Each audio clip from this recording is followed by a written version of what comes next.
tosekanaki na mosolo ya mboka Kongo ekoki tofungwani miso lelo tomoni bozoba nyonso tosali po ya kobongisa Kongo aveni ebongi tosala moto nyonso ata mwana Kongo ya mosolo mpembe ya nzoku Kongo ya bwanya kasa ya mbila Kongo ya makasi moto ya nkoi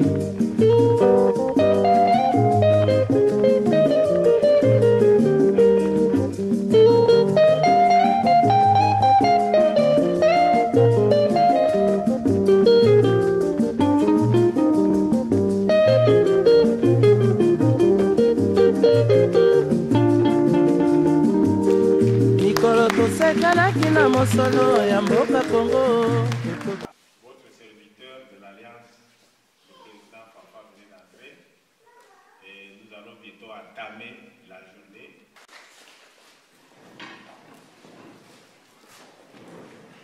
Chers compatriotes, nous n'avons pas assez de temps à perdre, donc nous allons commencer notre journée de... Et pour ce faire, je commence d'abord par Monsieur Paulin Mulumba Karindo,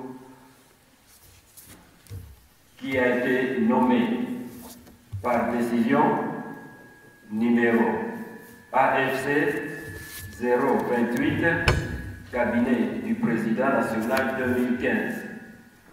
Donc cette décision porte la nomination de Monsieur Paulin Mulumba en qualité de secrétaire exécutif chargé des stratégies et en même temps le président fédéral de l'Alliance des forces congolaises près du Royaume-Uni. Je voudrais faire la distinction ici entre secrétaire exécutif.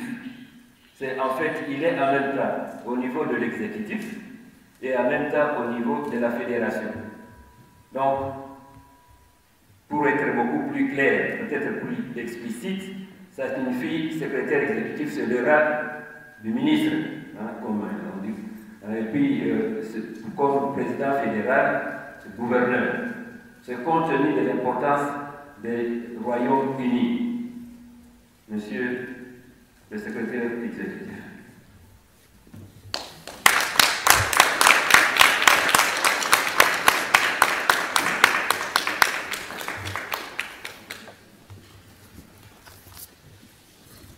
Nous allons maintenant procéder à la nomination d'un secrétaire général adjoint chargé des migrations et de l'identification à la personne de M.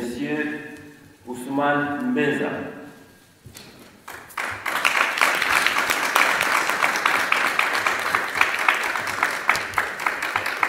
Un secrétaire général adjoint correspondrait à leur nomination, à leur dénomination de notre côté comme un ministre d'État. Nous espérons que bientôt il sera ministre d'État, pourquoi pas.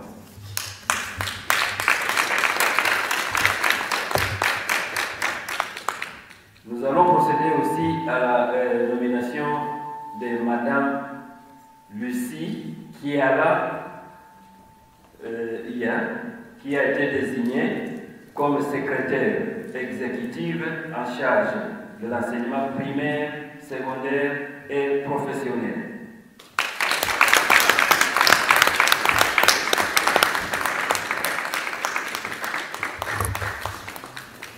Donc, il est de coutume que partout où nous passons, après avoir sélectionné les critères, puisqu'il y a eu beaucoup de candidats, ça n'a pas été très facile, nous avons procédé de la même manière lorsque nous étions à Lausanne. De la même manière aussi, nous allons le faire quand nous serons bientôt en Allemagne. Et aujourd'hui, c'est confirmé pour l'Angleterre. Donc, ça n'a pas vraiment été facile. Puisque nous voulons placer l'homme qu'il faut à la place qu'il faut. Et nous tenons compte de certains critères. Ces critères sont très bien spécifiques, expliqués dans notre charte. Vous devez jouir d'une très bonne crédibilité, non seulement au niveau du pays, mais au niveau aussi de l'extérieur. Nous voulons faire la différence avec les autres formations politiques. Je m'excuse beaucoup, mais c'est comme ça. Quand on donne, le président signe la décision, c'est que vraiment ça a été filtré. Et nous faisons confiance. Donc, la série continue. Comme je vous l'ai dit tout à l'heure, prochaine fois, ça sera l'Allemagne. Et jusqu'à ce que l'équipe soit au complet. Alors, pour l'instant, nous nous arrêtons là aujourd'hui. Mon message ce soir s'adresse d'abord à vous de la diaspora, parce que nous avons longtemps été sous-estimés, mais toujours servant de marchepied aux différents leaders qui, tantôt culturels, tantôt politiques. Alors que beaucoup d'entre eux se sont tissés au perchoir de leur gloire par le support inconditionnel de la diaspora. Ces leaders se sont comportés toujours face à la diaspora en leaders autocratiques, c'est-à-dire pères fondateurs, pères spirituels ou des souverains intouchables, dont la diaspora doit chanter, voire même danser pour leur gloire. Culte des personnalités, afin de faire d'eux des hommes orchestres, des hommes partis-État, ou alors des leaders laissés aller, avec la culture politique paroissiale basée sur des considérations ethnico-tribales. Jean, frère du Cléroy, fabriqua en lieu et place des cadres, des fanatiques aveuglés face à la réalité de la cause nationale congolaise. D'où des leaders deviennent des gourous, où leurs paroles sont des paroles d'évangile, qu'on ne peut ni critiquer, ni rejeter, mais seulement dire oui aux dangers. Et à Mokolo de Kibango, nous sous-souter. Et que sais-je encore? Nous disons à l'Alliance non, et nous soutenons nos arguments en expliquant à la diaspora et au peuple congolais cette vérité qui bloque l'épanouissement d'un nouveau leadership collectif et participatif qui permettra aux Congolais de se choisir librement une nouvelle classe politique sur base du principe l'homme qu'il faut à la place qu'il faut. Très chers compatriotes de la diaspora, comment, avec toute l'expérience que nous avons acquise à travers les cultures politiques des pays qui nous ont accueillis comme seconde patrie, pouvons-nous accepter de soutenir des partis politiques ou des leaders dont, à l'exemple, 100% Uferi, Mutoto Mamo du Katanga, 95% Palou, Panginabeto de Bandundu, 90% Bundu Diakongo, Vetonabeto du Bas-Congo, 85% UDPS Chichiwe, 80% MLC Balekanga de l'Équateur, 75% MPR ou encore aujourd'hui PPRD à cause du vent. Non. Diaspora, réveillons-nous. Réveillons-nous du sommeil. Sortons de l'eau, quittons des maquis inexistants et prenons-nous en charge. Et soyons confidents en nous-mêmes, ne servons plus de marche-pied à ces leaders qui brillent sans nous éclairer. Comme le soutenait Albert Einstein, en son temps, il ne faut pas compter sur ceux qui ont créé des problèmes pour les résoudre. Devenons de véritables agents du changement politique radical de notre pays. Notre peuple, dans les sondages, ne croit plus à la classe politique actuelle, pouvoir, opposition, pour une quelconque solution d'espoir pour un nouveau Congo. L'espoir de toute la population congolaise réside dans la diaspora. Nous pouvons et nous sommes capables dans la diaspora de prendre les commandes de notre pays. Ce ne sont pas les compétences qui manquent.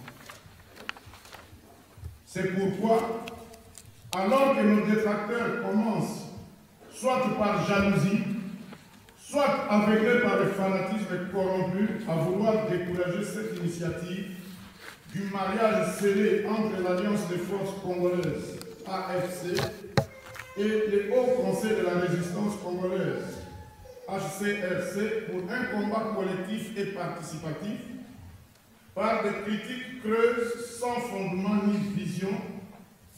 Notre démarche se concrétise aujourd'hui par l'installation du Haut Conseil de la Résistance congolaise comme la fédération intégrante de l'Alliance des forces congolaises pour une action commune salvatrice. Chers compatriotes, les leaders chinois Mao Tse-tung disaient qu'il faut accepter que ton détracteur te critique. C'est ça ta réussite. Ton succès le dérange. C'est pourquoi nous sommes sourds d'oreilles, parce que nous savons combien cette alliance AFC, HCRC est salvatrice pour les Congo. Pendant au moins 5 ans, nous étions toujours en consultation avec l'aile radicale du combat de Londres, Lumbe Lumbe, Mouete Mouete, par le canal du sergent Mokrekese, James Bond Never Die.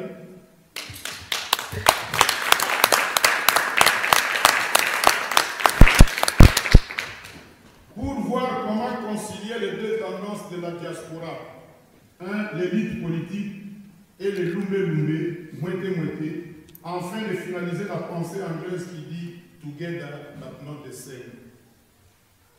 Together égale ensemble, c'est-à-dire qu'à travers l'Alliance des forces congolaises, les hauts conseils de la résistance congolaise deviennent la force agissante. Et avec les HCRC, l'Alliance des forces congolaises devient la force passante de la lutte et ensemble, nous croisons nos pommes de main jusqu'au jour où les bouts de doigts se croiseront et Kabila devra partir. Si vous regardez le logo de l'Alliance, c'est comme ça. Lumbe Lumbe, Alliance, nous sommes ensemble. Ok? Et nous voulons que les deux doigts là se croisent. Et les jours où ces deux doigts se croiseront, c'est le jour où Kabila va partir. Comme l'avait annoncé les cardinal, feu le cardinal Etchaou, aux compatriotes combattants de l'homme, que les jours où vous foulerez le sol du Congo, c'est le jour où le Congo sera libéré. C'était quelques heures avant sa mort. Et nous sentons cette heure arriver. Parce que de cette alliance AFC au Conseil de la Résistance, les mouvements debout congolais de l'Allemagne et tous les autres compatriotes qui ont compris que les combats se déroulent à Kinshasa, les combats se déroulent en République démocratique du Congo, nous sommes déterminés à descendre à Kinshasa. Ce n'est ni la prison, ni la mort. Car Che Guevara disait que c'est de la prison qu'on fabrique des héros et que c'est dans la mort qu'on sent le sens du sacrifice.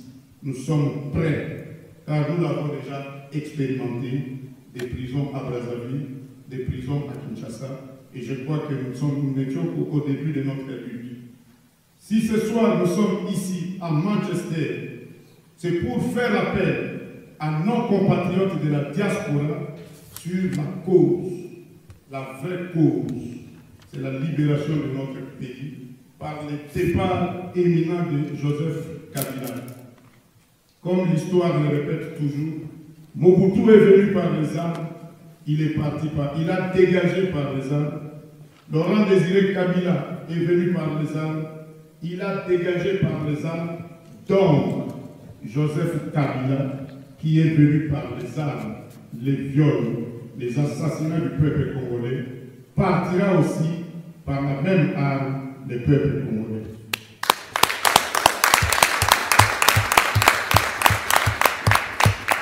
Très chers compatriotes de la diaspora, mes frères et sœurs, notre pays a été longtemps abandonné à lui-même à cause peut-être des discours démagogiques que nous rejetons aujourd'hui. Nous les rejetons car au moment où nous parlons, l'Alliance des forces congolaises avait choisi la province du Sud Kivu et la ville martyre de Bukavu comme le point de départ de l'implantation du premier parti de la diaspora à la République démocratique du Congo. C'était le 10 février de cette année, Ensuite, nous sommes allés à Kalemi, à Ouvira, à Lubumbashi, à Kananga, à Mbujimayi. Et je crois que dans la semaine qui suit, nous sommes en train de chercher la reconnaissance parce que nous l'avons défié. Il y a ceux qui n'ont pas compris le sens de notre démarche. Nous avons défié le pouvoir de Kinshasa disant que nous, la diaspora, nous descendons à Kinshasa. C'est la terre de nos ancêtres. Nous ne pouvons pas faire du bruit à 8000 km. Nous devons les affronter sur place. Un ennemi, on ne peut l'abattre que quand vous êtes en face de lui. Et c'est comme ça que nous avons pris ce courage en lançant ce que nous avons appelé, ensemble avec nos amis combattants de Londres, d'aide radicale, le slogan « Prenons-nous en charge ». Comme le disait le patriarche Etienne Tshisekedi, que prenez-vous en charge. C'était une phrase testament. Et nous avons compris ça. Personne ne va nous arrêter. Nous avons vu les détracteurs. Nous avons vu ceux qui savent qu'ils n'ont rien à voir au Congo. Ceux qui savent qu'ils ne sauront rien faire au Congo. Qui nous endorment avec des discours à 8000 km. Nous avons dit non. Non, chers compatriotes. Non et non. L'heure est arrivée que les compatriotes de la diaspora comprennent que la seule manière de faire partir Kabila aujourd'hui, c'est d'approcher le peuple. C'est réfléchir avec notre peuple.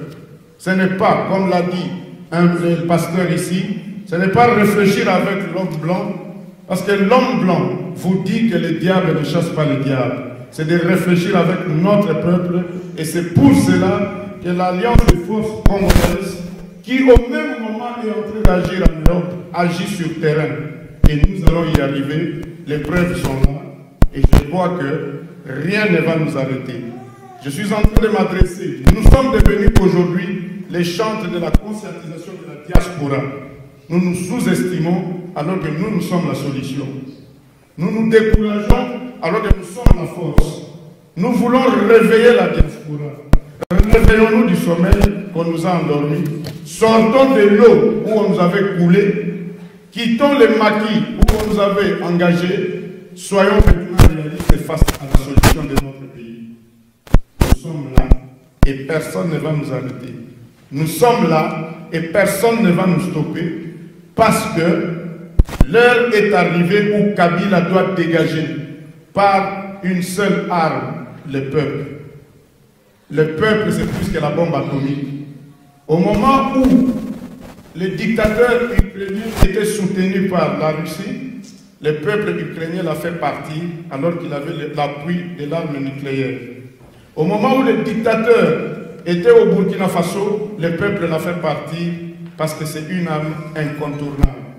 C'est pourquoi, ce soir, en prenant la parole dans cette salle, devant mes compatriotes de la diaspora de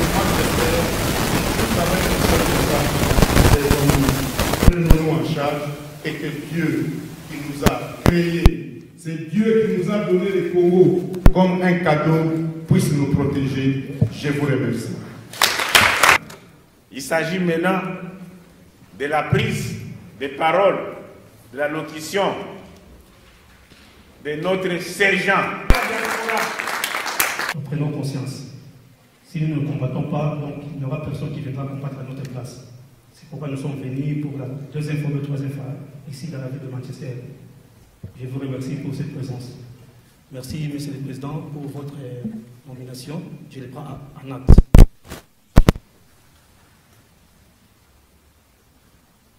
Monsieur le Président national de l'Alliance des forces congolaises, Monsieur le Secrétaire général de l'Alliance des forces congolaises, Monsieur le Secrétaire généraux adjoint de l'Alliance des forces congolaises, chers membres de l'Alliance des forces congolaises, distingués invités, Mesdames et Messieurs, chers compatriotes, je suis heureux de vous retrouver aujourd'hui à Manchester, à l'occasion de la tenue de cette soirée politique de notre parti, laquelle soirée permet de faire le point de l'activité de l'Alliance des forces congolaises dont la République démocratique du Congo est la poutre maîtresse. Il est donc normal que nos militants, sache dans quelle mesure les engagements que nous avons pris ont été tenus et quels sont nos objectifs pour les prochaines années. Je voudrais également remercier nos camarades de la Fédération du Haut Conseil de la Résistance congolaise de Manchester pour leur hospitalité, particulièrement à leur comité pour ses souhaits de bienvenue et ses paroles amicales. Qu'il me soit ainsi permis de reconnaître les efforts louables fournis par les uns et les énormes sacrifices consentis par les autres, ainsi faisant preuve de votre dévouement patriotique, de votre détermination exceptionnelle et de votre endurance immesurable dans ces nobles gestes et combats sacrés.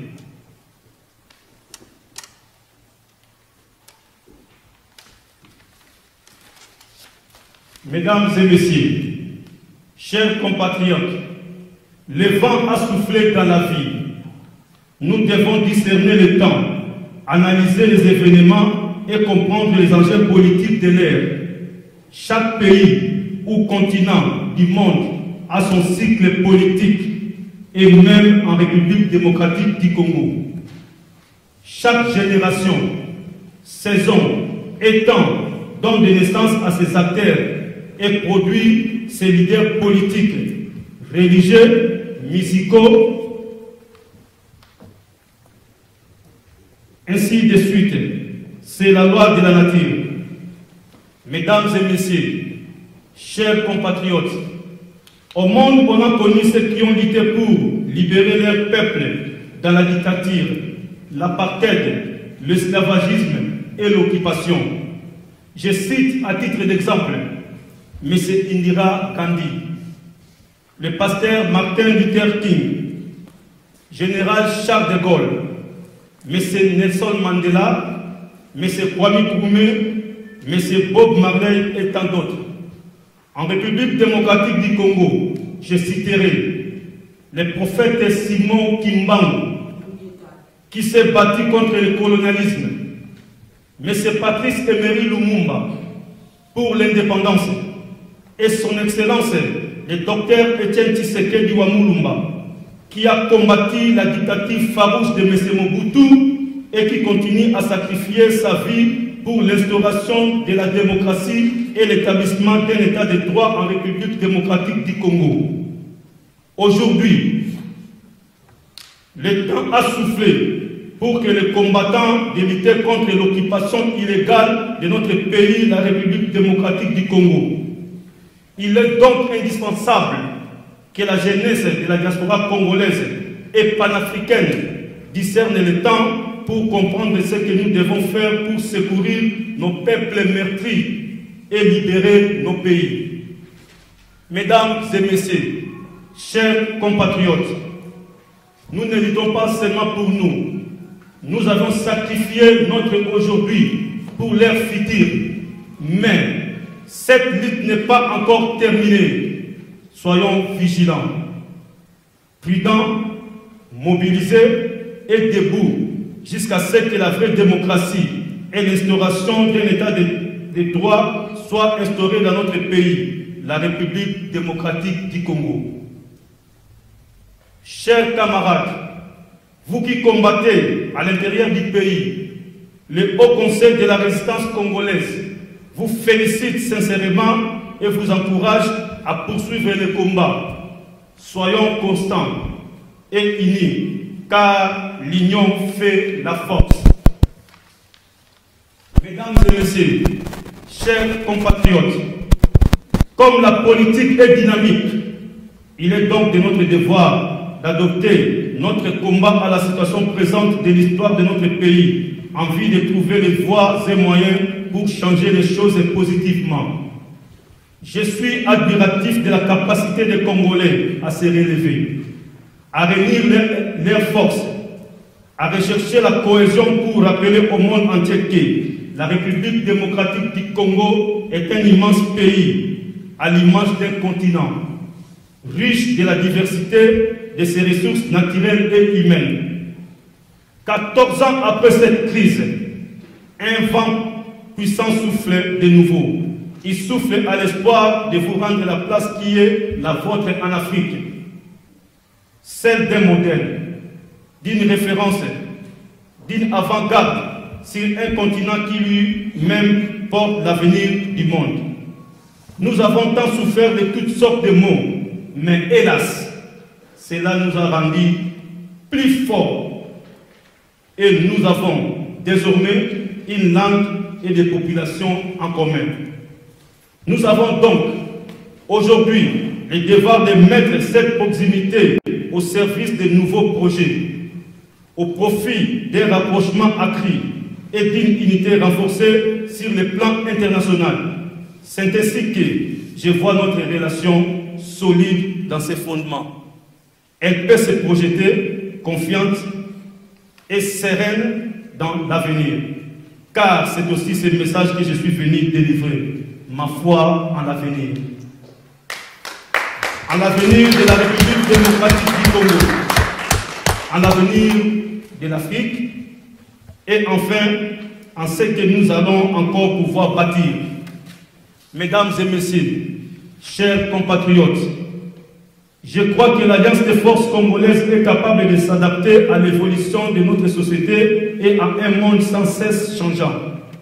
L'Alliance des forces congolaises reste un outil politique remarquable qui saura se mobiliser en vue des prochaines échéances électorales afin de rester le premier parti de la République démocratique du Congo. Mais plus et mieux encore, il est et il sera longtemps la conscience démocratique de notre pays. Et à ce titre, il assurera une place de choix dans l'histoire de la République démocratique du Congo, notre cher et beau pays. Chers compatriotes, prenons-nous en charge. Que les dieux du ciel, les maîtres de la nature, les dieux de nos ancêtres nous soient favorables. Que vive l'Alliance des forces congolaises, que vive le Haut Conseil de la résistance congolaise, que vive la République démocratique du Congo. Je dis et je vous remercie.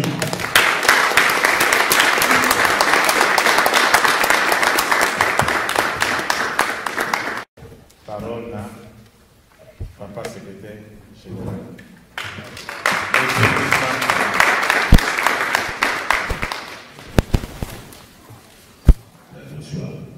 Bonsoir. Chers compatriotes, distingués invités, c'est un grand bonheur pour moi de nous retrouver aujourd'hui nombreux dans cette salle pour prendre part à la première conférence que l'Alliance des forces congolaises en cycle AFC organise ici à Manchester. Dans le même ordre d'idées, je voudrais vous remercier tous de la chaleur qui vous a animé de répondre massivement, malgré vos multiples occupations, à l'invitation que le Haut Conseil de la résistance congolaise vous a adressée pour venir assister à cet événement politique grandiose. Chers compatriotes, distingués invités, j'apprécie et valorise énormément votre présence ainsi que votre accueil si chaleureux et fraternel. Je voudrais saisir cette opportunité pour saluer la présence des visionnaires politiques ainsi que des témoins privilégiés de l'évolution du processus démocratique et de tous les efforts consentis pour les progrès économiques et sociaux de notre pays. Depuis l'année dernière, nous avons créé une nouvelle synergie politique basée sur un nouveau leadership politique d'excellence crédible qui rassemble toutes les forces vives de l'intérieur comme de l'extérieur pour préparer une alternance politique démocratique et libre de la volonté exprimée du peuple congolais. L'expansion de l'Alliance de forces congolaises s'est grandement élargi au cours de ces années. C'est incontestablement le fruit du travail sérieux et persévérant accompli tous les niveaux de l'Alliance des forces congolaises.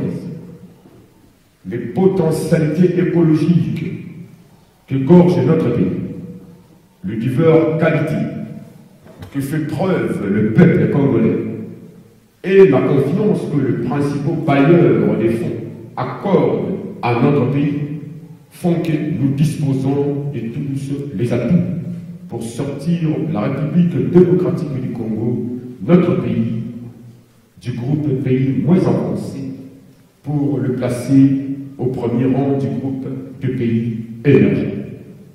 Chers compatriotes d'Issé-Ouezamiti, pour parvenir à la réalisation de ces objectifs, voyons ce que l'Alliance des forces congolaises propose. Avant d'écouter le président national de l'Alliance des forces congolaises, qui est le professeur Longa Vouemba Fanfan, que vous connaissez, je souhaiterais rendre hommage au travail de nos militants de Manchester, Leeds, Wigan, Sheffield, Glasgow et de Liverpool. Un parti politique, ce sont d'abord le militant, comme le sont iriques le corps humain. Ce sont aussi le militant qui sillonne le terre et garde le contact avec le peuple. En entendant ses plaintes et enregistre ses espoirs. Ce militantisme de proximité, comme nous l'avions appelé en son temps, demeure irremplaçable. L'Alliance des forces congolaises, c'est l'âme de renouveau, c'est l'avant-garde de la démocratie, c'est le levier qui nous permettra de vaincre la pauvreté. Force d'écoute et des propositions. Il doit continuer à inspirer notre action dans tous les domaines. Pour ce qui est véritablement de la protection de notre pays, la République démocratique congolaise et de son peuple congolais, l'Alliance des forces congolaises dispose d'un savoir-faire qui n'échouera pas si le peuple congolais le fait confiance. L'Alliance des forces congolaises n'acceptera aucune injonction de n'importe quel mouvement de la résistance, ni intimidation, ni impliqué à vos climats conflictuels, tribalistes, clanistes et toute forme de chauvinisme. Car notre devise, c'est l'unité, la crédibilité et l'ardence. La mission de l'Alliance est d'exprimer l'anéantissement et la médiocrité congolaise au-dessus du manque de politiciens d'établir un système de gouvernement démocratique et d'améliorer la vie quotidienne des Congolais et pour la conquête du chers compatriotes, résistants et politiciens. Nos ennemis se trouvent au Congo. Vos calomnies et attaques personnelles sans fondement, l'hypocrisie sans cause, les émotions tribales, le sentiment immoraux vous amèneront nulle part. Soyons modestes, reprogrammons notre mentalité et voyons le Congo qui est notre destin. Vive l'Alliance des forces congolaises, vive la République démocratique du Congo. Je vous remercie.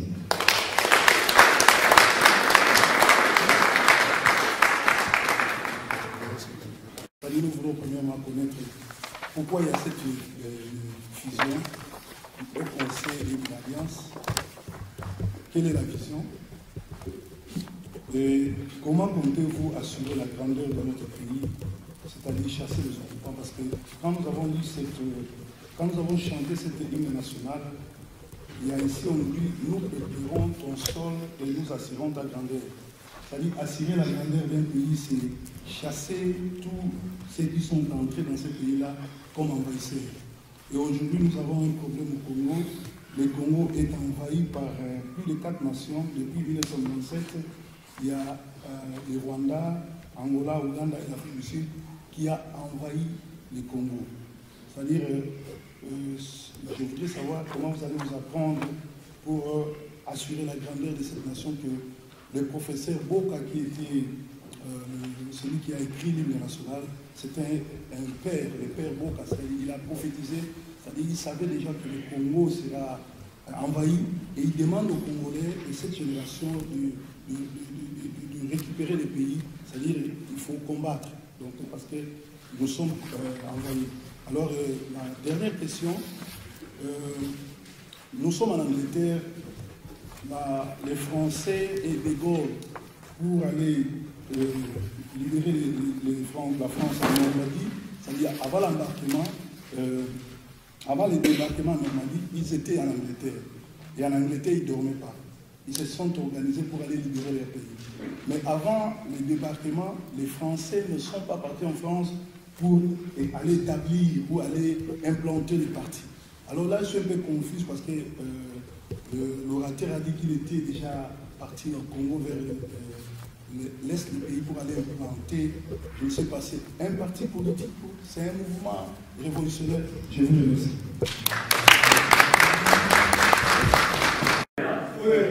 Merci beaucoup, pasteur, pour les trois questions. Je vais commencer avec la dernière. Il ne faut pas confondre ce qui s'est passé en France et ce qui se passe chez nous. Ce qui se passe chez nous, c'est favorisé par l'irresponsabilité de celui qui est au sommet au Congo. Je vous rafraîchis la mémoire. Et l'Ombé cessé. Citez-moi une seule période de l'histoire des 32 ans de Mobutu qu'un Rwandais, un Angolais, un Ougandais avait mis ses pieds pour prétendre vivre au Congo et même hisser les drapeaux de leur pays. Cher pasteur, je crois que non. Et moi, je suis conscient que le jour où il y aura un fils du Congo responsable à Kinshasa, tout ce théâtre va cesser. Donc, pourquoi nous avons décidé de rentrer au pays? Parce que j'étais à Brazzaville avant mon arrestation. J'ai parlé avec le conseiller Mal Okemba du président Sassou. Il avait ouvert les rideaux de son bureau, il m'a montré Kinshasa. Il m'a demandé, est-ce qu'il y a encore un homme là-bas? Il m'a dit, mon frère, ce qui se passe dans votre pays, tu vois le Congo-Brazzaville, c'est un petit pays. Mais ce qui se passe à Kinshasa n'arrivera jamais à Brazzaville. Pourquoi? La prise de conscience du peuple. Est-ce que chez nous, vous êtes sûr de cette classe politique?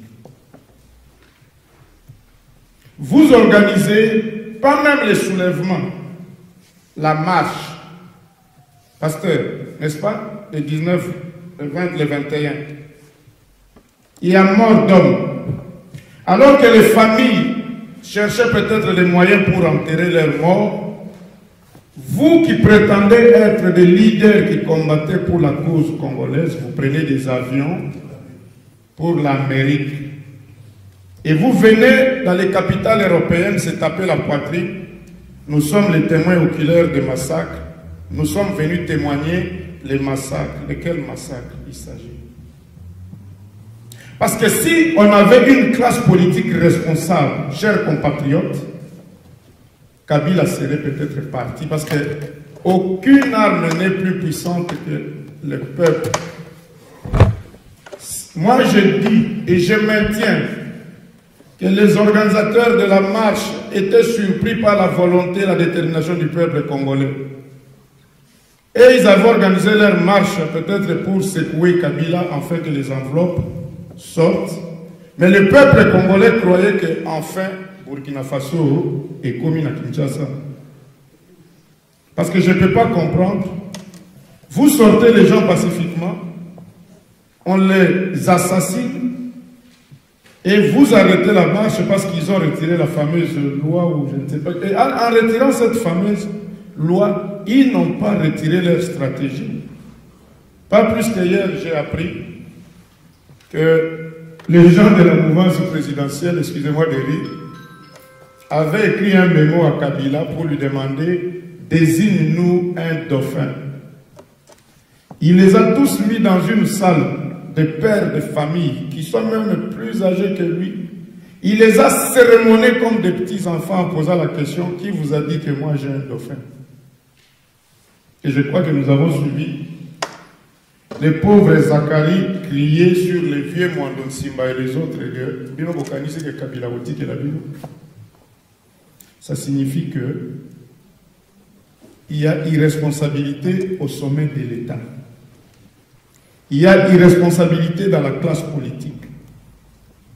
Nous sommes allés au Congo, c'est pour nous rapprocher de notre peuple, parce que ce qui s'est passé en France, c'était l'occupation.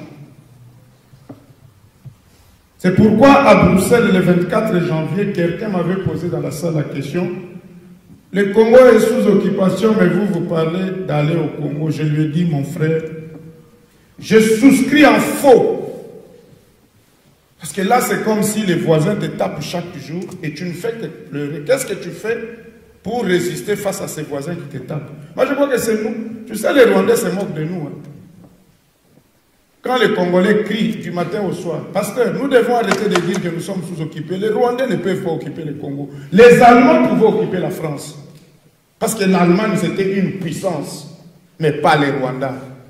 Nous l'avons prouvé. Le général Mayele, il allait marcher sur Kigali.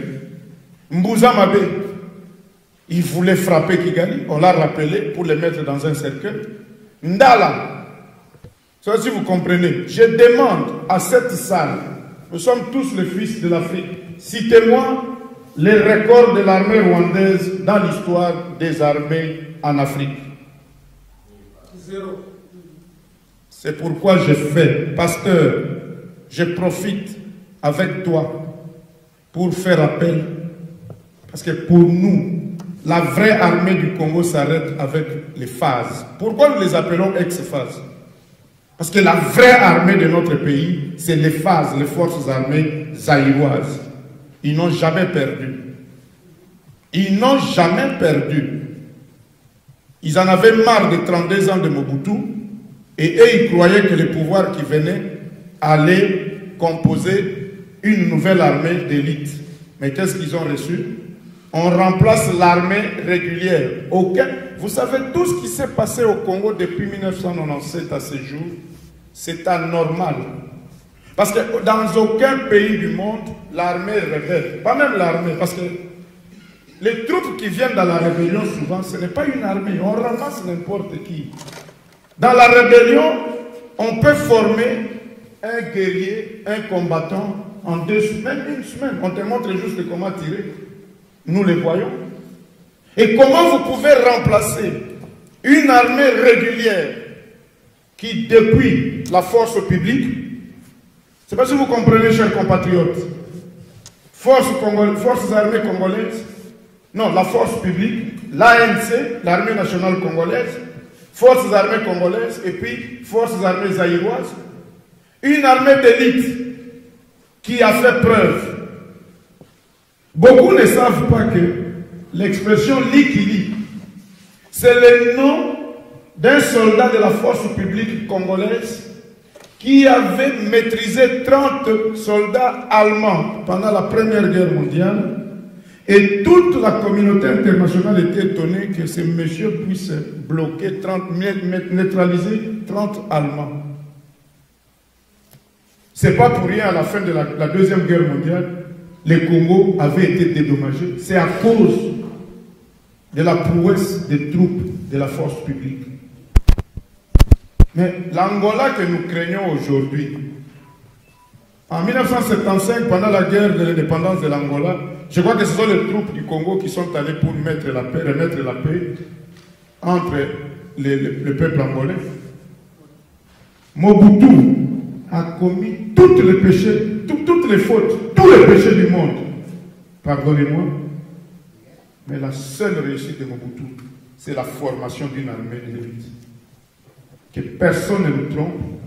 Et moi, je sais que le jour où il y aura un fils du Congo à la tête de Kinshasa et qu'il faisait appel aux forces armées zaïroises, parce que c'est la seule armée du Congo, le Rwanda va quitter. D'ailleurs, moi j'ai toujours dit que si Kabila meurt ou fuit à 12h, à 12h30, il y aura changement à la frontière à l'Est.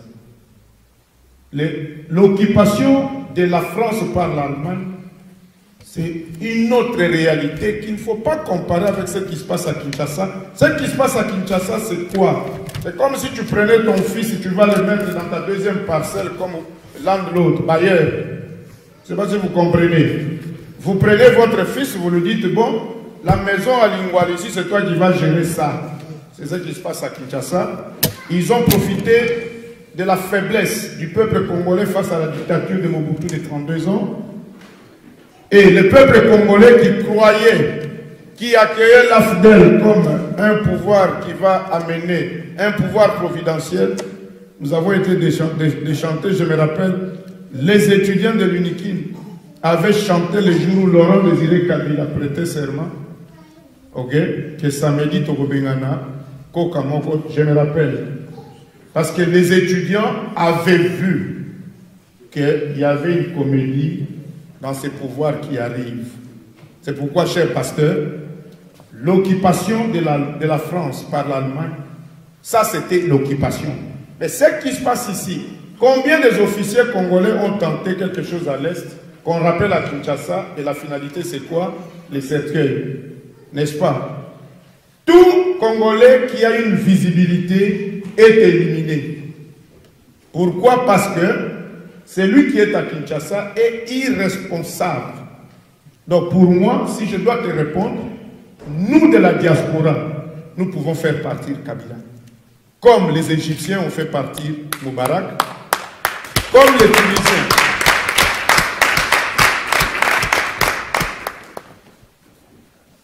Vous savez, le 19, le 20, le 21, Kabila n'était plus à Kinshasa. Parce qu'il croyait que c'était Burkina Faso. Moi, je crois, je souscris en faux de comparer ce qui s'est passé entre l'Allemagne et la France et ce qui se passe entre nous et un petit groupe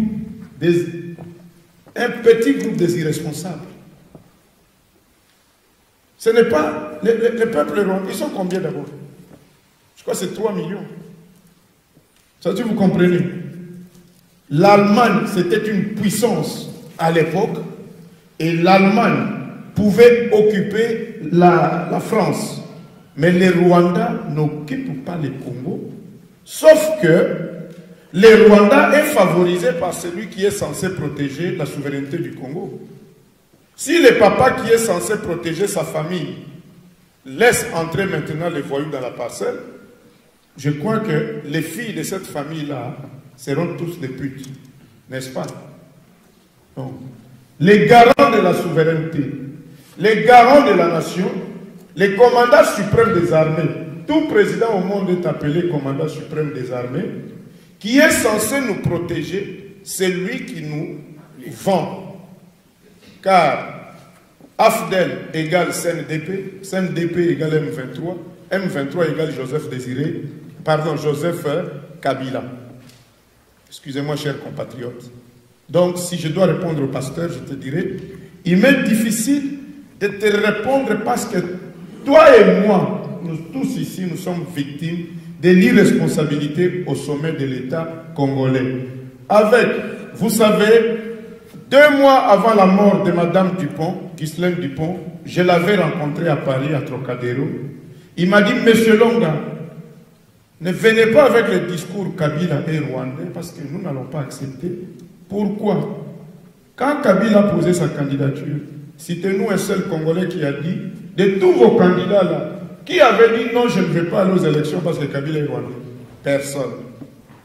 Ils sont tous allés avec lui. Quand vous allez avec quelqu'un aux élections, c'est que vous reconnaissez qu'il est égal à vous.